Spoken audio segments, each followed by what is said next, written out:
Hello, my dear friends. How are you? I hope you are fine. Welcome to my channel Law Scholars and Legal Issues. I am Advocate Vanita. I am presenting here again with another important topic that is related to Limitation Act. In the last previous class of Limitation Act, we have already discussed up to Section 8. Section 6, 7, 8 deals with the disability. Disability के बारे में हम अच्छे से उसको concept को clear कर पाए हैं. चलिए अब आगे का कंसेप्ट हम देखते हैं क्या कह रहा है. Continue running of time. Continue running of time का मतलब है where once time has begin to run. जब एक बार टाइम स्टार्ट हो गया, नो सब्सिक्वेंट डिजेबिलिटी, कोई भी सब्सिक्वेंट बाद में होने वाली डिजेबिलिटी और इनएबिलिटी, अयोग्यता कुछ किसी भी रीजन से है, तो वो अगर सूट और एप्लीकेशन फाइल नहीं कर सकता तो वो टाइम जो है आप उसमें से कुछ स्ट्रक नहीं कर सकती. प्रोवाइजो कहता है कि where letter of administration to the state of a creditor have been granted to his debtor, the running of the period of limitation for a suit to recover the debt shall be suspended while the administration continue. जब तक वो administration continue रहेगा तब तक जो है वो suit के लिए आप ये मान के चलिए कि वो रनिंग टाइम जो है वो सस्पेंड माना जाएगा. अब ये क्या कुछ तरीका है, क्या कुछ सिस्टम है, चलिए अब हम इसको समझते हैं. सेक्शन 9 को, सेक्शन 9 को समझाने के लिए मैं आपको कुछ एग्जांपल समझाती हूँ, उसको आपको इससे आपको कुछ क्लियर हो जाएगा. अगर हम सेक्शन 9 को विद एग्जांपल समझते हैं सेक्शन 9 को, तो हम देखते हैं कि सेक्शन 9 की जब हम बात करेंगे विद एग्जांपल, जब इसकी बात करेंगे तो आपको मैं बताना चाहूं कि सेक्शन 9 के एग्जांपल में आप ले सकते हो. There are two types of disability. Two types होते हैं डिजेबिलिटी की. फर्स्ट है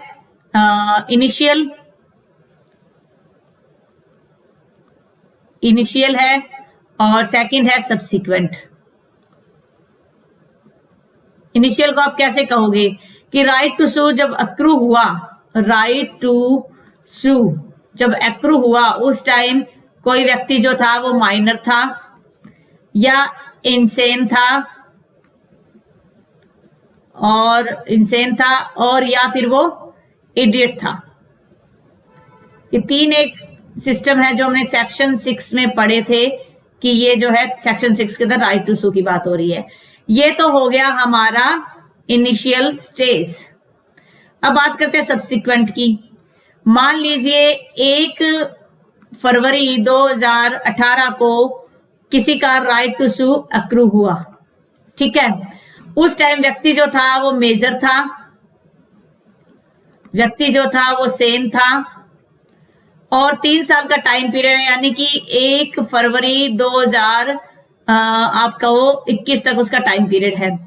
अब मान लीजिए सपोज कीजिए ये व्यक्ति ए है, ये मेजर था लेकिन किसी कारण से इंसेन हो गया. ये इंसेन कब हुआ? ये इंसेन हुआ 1 मार्च 2019 को.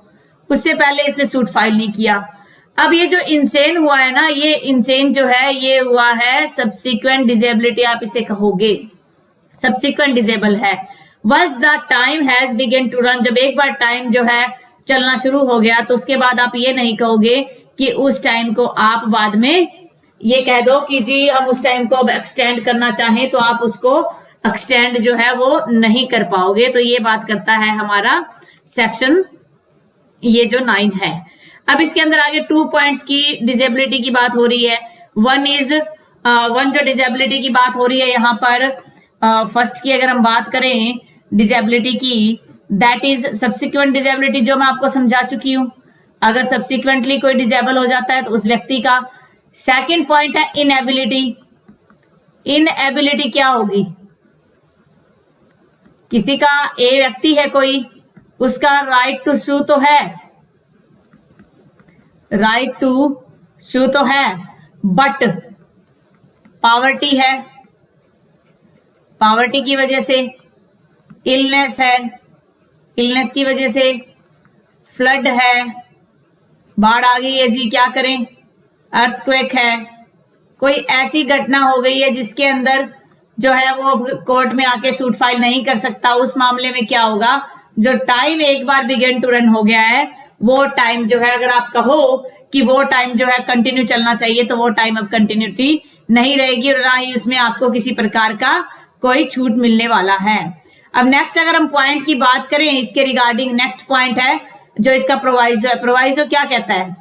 प्रोवाइजो कहता है प्रोवाइजो ये बात कहता है कि मान लीजिए क्रेडिटर है, कोई क्रेडिटर है और एक डेटर है, दो जनों की इसमें बात हो रही है। ए मान लीजिए क्रेडिटर है और बी जो है वो डेटर है। इस क्रेडिटर ने बी को 5 लाख रुपीस दिए, ठीक है। ये ए जो है एक बिल बना गया, किसके फेवर में बना गया ये बिल? एम एन ओ के फेवर में, कि उसकी डेथ हो जाएगी तो ये जो रुपया है ये यहां से रिकवर करेगा। ए की डेथ हो जाती है तो अब जो है उसकी राइट टू सू किसके पास आ जाएगा? एम एन ओ के पास। ये कोर्ट में जाते हैं जी, हमें तो विल एग्जीक्यूट करवानी है। कोर्ट को जब इस मैटर का पता चलता है, कोर्ट क्या करता है? लेटर ऑफ एडमिनिस्ट्रेशन दे देता है, लेटर ऑफ एडमिनिस्ट्रेशन जारी कर देता है। जब लेटर ऑफ एडमिनिस्ट्रेशन जारी कर दिया तो एडमिनिस्ट्रेशन जारी किया तो इसको एडमिनिस्ट्रेटर बना दिया जो डेटर है, कि आप इसकी प्रॉपर्टी की संभाल करोगे और रुपया भी दोगे।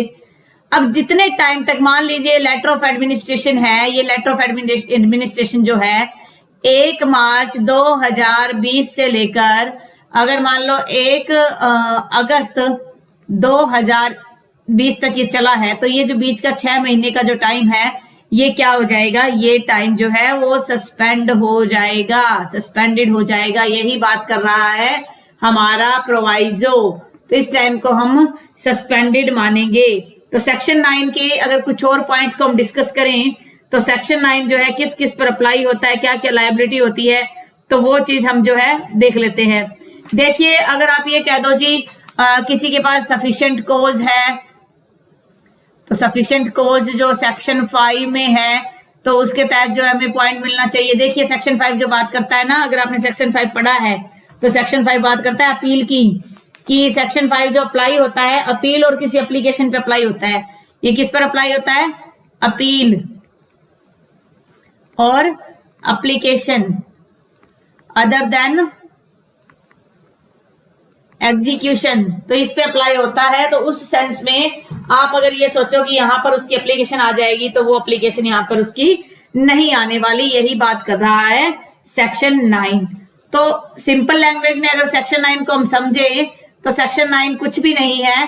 सेक्शन 9 डायरेक्टली सिर्फ बात करता है, किस चीज की बात करता है? सेक्शन 9 बात करता है once when the time begin to run, एक बार टाइम चलने लग गया तो उसमें किसी प्रकार की डिजेबिलिटी जो है वो काउंट नहीं आएगी। और वो अगर डिजेबिलिटी जो है, डिजेबिलिटी का मतलब क्या होता है? डिजेबिलिटी का मतलब होता है कोई लीगल क्वालिफिकेशन की कमी होना।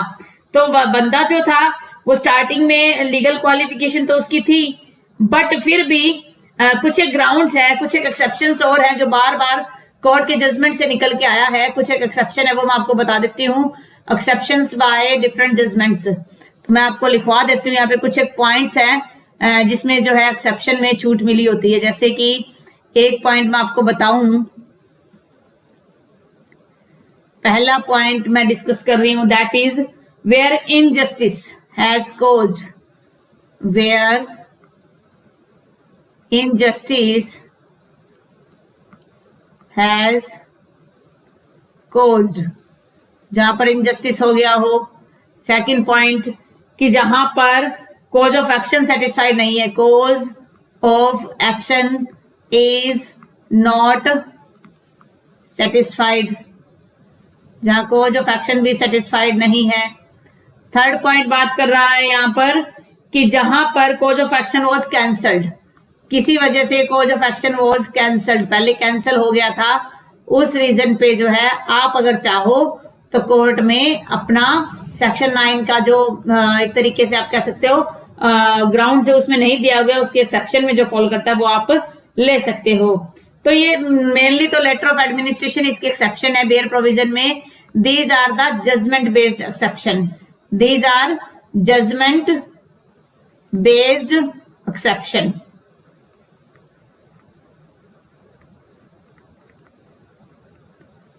ये जजमेंट बेस्ड एक्सेप्शन है। चलिए अब आगे बात करते हैं हम सेक्शन 10 की। अब सेक्शन 10 बात करता है suit against trustees and their representatives. जो ट्रस्टी है और उसके जो रिप्रेजेंटेटिव्स हैं उनके अगेंस्ट सूट की बात हो रही है। ये क्या कहना चाह रहा है? ये कहना चाह रहा है notwithstanding anything contain in the foregoing provisions of this act. Notwithstanding anything contain in the foregoing provisions of the act. इसका मतलब क्या है? इसका मतलब है जो सेक्शन, सॉरी ये बात कर रहा है सेक्शन 3 में जो लिमिटेशन है वो लिमिटेशन यहां पर नहीं लागू होगी। No suit against a person in whom property has been vested. कोई भी सूट जो है एक ऐसे व्यक्ति के अगेंस्ट जो है आप नहीं ला सकते हो जिसके अंदर क्या होगा? No suit against a person in whom, कि कोई भी suit in whom property has been vested in trust, जहां पर प्रॉपर्टी जो है ट्रस्ट के बिहाफ में रखी गई है for any specific purpose, specific purpose के लिए, और अगेंस्ट हिज लीगल रिप्रेजेंटेटिव और असाइनी, लीगल रिप्रेजेंटेटिव और असाइनी जो है उनके अगेंस्ट नॉट बीइंग, वो असाइनी जो है वो वैल्यूएबल कंसिडरेशन नहीं होना चाहिए। अब इन पॉइंट को मैं एक एक डिस्कस करूंगी आपके साथ। For the purpose of following in his और his their hand such property or the proceeds thereof or for an account of such property or proceeds shall be barred by any length of time। barred by any length of time नहीं है, चाहे कुछ भी ऊपर क्यों ना दिया हो, कुछ भी ऊपर के प्रोविजन में कुछ ना दिया हो, लेकिन फिर भी जो ट्रस्टी के मैटर्स होते हैं उनमें लिमिटेशन से वो बार नहीं होगा। यही बात कह रहे हैं सेक्शन 10 में। और सेक्शन 10 को समझना इसलिए जरूरी हो जाता है क्योंकि कई बार मैंने देखा है कि स्टूडेंट्स इसको ना ऐसे ही समझ लेते हैं कि कोई इंपॉर्टेंट प्रोविजन नहीं है, लेकिन एग्जाम में इससे रिलेटेड क्वेश्चन भी पूछ लिया जा सकता है।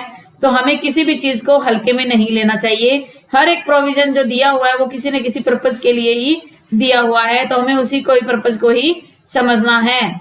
तो अगर हम बात करें इसकी बात करते हैं तो चलो आ जाते हैं हम कुछ एक एग्जाम्पल से। मैं आपको बताती हूँ एग्जाम्पल के माध्यम से।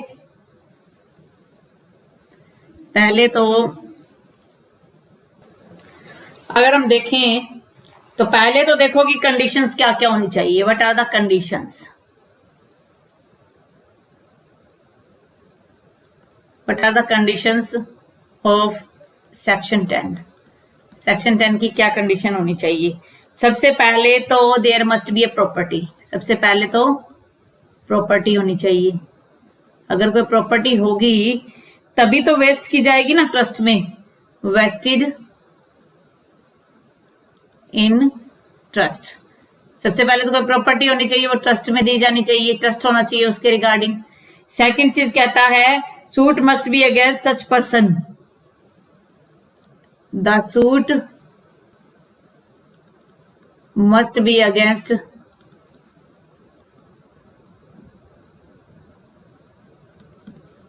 सच पर्सन। सच पर्सन का मतलब यहां पर कौन आ जाएगा? Such person here mean trustee और उसके एलआर हो सकते हैं। ठीक है। थर्ड पॉइंट कहता है कि for the purpose of specific purpose होना चाहिए। स्पेसिफिक पर्पज होना चाहिए कि जो भी ये ट्रस्ट प्रॉपर्टी है किसी स्पेसिफिक पर्पज के लिए होना चाहिए। Specific purpose. अगर हम स्पेसिफिक पर्पज की बात करें, मान लीजिए ये एक बिल्डिंग है, ये है एक स्कूल। ये तो आप सभी जानते हो स्कूल जो होता है वो स्पेसिफिक पर्पज के लिए होता है। अब अगर हम इसमें एग्जांपल लेते हैं डीएवी स्कूल की ट्रस्ट का, ठीक है, तो इस स्कूल में पढ़ने वाले या जो भी बेनिफिशियरी होंगे वो can file a suit at any time. Can file a suit any time भी वो सूट फाइल कर सकते हैं। फिर बात आती है कि अगर वो एनी टाइम सूट फाइल कर सकते हैं तो फिर ये प्रोविजन इसमें डाला ही क्यों है?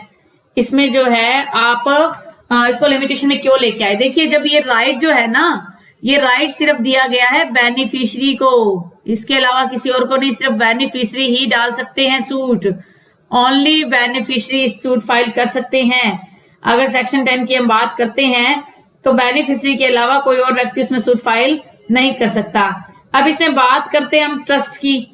ट्रस्ट का मतलब यहाँ पर एक्सप्रेस ट्रस्ट होना चाहिए। जब बात हो रही है ना इस ट्रस्ट की, trust here mean expressly trust होना चाहिए, लिखित तौर पर कुछ होना चाहिए। ऐसा नहीं कि इम्प्लाइडली हमने समझ लिया।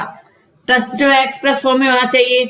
ट्रस्ट फॉर स्पेसिफिक पर्पज का मतलब होता है कि कोई स्पेसिफिक पर्पज हो उस प्रॉपर्टी में, ऐसा नहीं कि स्कूल के साथ साथ आप बिजनेस भी कर रहे हो, ऐसा कुछ नहीं होना चाहिए। फिर नेक्स्ट हम इसमें बात करते हैं कि जो रिलेशनशिप है वो एक तरीके से फिड्यूशियरी रिलेशनशिप होना चाहिए। और इसमें एक पॉइंट है, not being assigns for valuable consideration, not being assigns for a valuable consideration. अगर मैं आपको बताऊं ये वाला प्रोविजन, आप देखिए ये वाला word, not being assigns the valuable consideration. Valuable consideration का मतलब है, मान लीजिए अगर आपने ट्रस्ट प्रॉपर्टी है उसको आप संभाल रहे हो। अब कोई भी ट्रस्ट प्रॉपर्टी आप ले लीजिए, कोई भी ट्रस्ट प्रॉपर्टी है, ठीक है, उसको आप संभाल रहे हो और ट्रस्ट प्रॉपर्टी के साथ साथ अगर उसके आपने 5 लाख रुपए में प्रॉपर्टी का consideration, this is said to be a valuable consideration. इसे क्या कहेंगे आप? वैल्यूएबल कंसिडरेशन कहेंगे। और वैल्यूएबल कंसिडरेशन है तो उस मामले में तो ये सेल हो गया। जब सेल हो जाएगा तो फिर लिमिटेशन तो आ गया, तो यहाँ पर लिमिटेशन को उस टाइम पर छूट मिलेगी जब ये ट्रस्ट प्रॉपर्टी होगी, ट्रस्टी के बिहाफ पर होगा। अगर हम इसके प्रोवाइजो की बात करते हैं, सॉरी एक्सप्लेनेशंस, आगे हम देखते हैं इसका क्या है। एक्सप्लेनेशन कहता है, for the purpose of this section any property comprised in a Hindu, Muslim और Buddhist religion charitable endowment shall be deemed to be property vested in trust. जो भी कोई भी प्रॉपर्टी है, हिंदू है, मुस्लिम है, बुद्धिस्ट है या कोई चैरिटेबल पर्पज के लिए बनाई गई है, that shall be deemed to be a trust property, उसे ट्रस्ट प्रॉपर्टी ही बोला जाएगा। अब मान लीजिए एक हिंदू है कोई, उसने प्रॉपर्टी एलिनेट कर दी। इस एग्जाम्पल को थोड़ा सा और समझ लेते हैं हम। हिंदू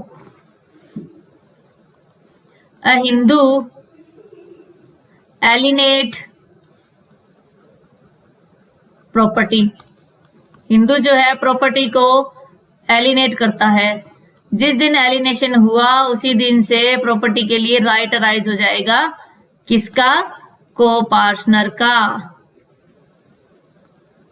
क्योंकि प्रॉपर्टी की बात हो रही है, ये किसी ट्रस्ट की बात नहीं हो रही, कोई एंडाउनमेंट नहीं है, ये नॉर्मल फैमिली प्रॉपर्टी है।